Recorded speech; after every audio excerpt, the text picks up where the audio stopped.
when I got after college, I got a job, and I was working with a few friends of mine in Boston as a software engineer. So I'm a programmer by training, and I got a job at a company in Boston called ATG, Art Technology Group. That's what it was called at the time. I think it's since been bought by Oracle a couple of years ago. And ATG was this amazing company. I joined them right before they IPO'd, and we just built all this awesome technology. We invented a lot of the stuff that you just sort of take for granted on the internet, like dynamic web pages and stuff like that. This was in the late 90s. And I had this phenomenal experience at ATG, which is for up to now, at every point in my life, I was sort of used to feeling like I was the smartest person in the room. Totally not justified, obviously, but that was the feeling I had, right? I was this kind of the snotty, nerdish kid, and I always felt that like I was always the smartest person in the room, pretty much all the time. Yeah, sure. The other kids had girlfriends and were good at sports, but I always got the sense that I was the smartest person. And at ATG, that was the first time where that was patently not true, where like even somebody like me could look around and be like, man, I suck. I am below average here. Like this is a brilliant group of people, a brilliant group of developers and engineers, and they are getting stuff done in an amazing way. And I am in awe of this team. And I frankly was below average. Like I kind of got the feeling that like they were putting up with me, because I was like, I was just worth it to put up with. But I certainly wasn't one of the star developers, one of the star programmers. There were other people who were. And I had this, when I first realized this, first it really troubled me, greatly. But then I realized, hey, this is awesome.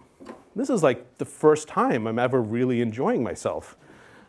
This is the first time where I felt like the environment that I was in, that I lucked into by joining this company.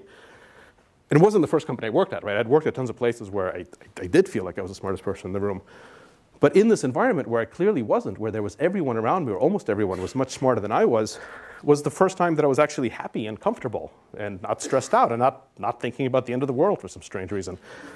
And I thought, this is great. This is how I'm going to structure my life. I want to structure my life so that I'm never the smartest person in the room. I want to go to other rooms. I want to make friends. I want to create a bubble around me where everyone else is just so much better, smarter, more productive, more capable, because that's how stuff actually happens, and that's how I get to feel good about things, and that's how I learn things. And learning is actually really fun when you're learning things that you care about. And I kind of resolved to actually structure my life that way, and that meant not working in places that were going to be stupid, not doing things that I didn't have any respect for, not associating with people when I could have avoided that I thought was weren't going to add to this, but actively cultivating friends and relationships and work environments where I felt almost everyone else was smarter than I am. And I've managed to hold on to that up until now. That's been one of the fundamental things that I've done that I think has worked really well. In fact, that's clearly the case here, right? Just me being in this room, I think, is an example of that. Like, I couldn't get into Stanford, right?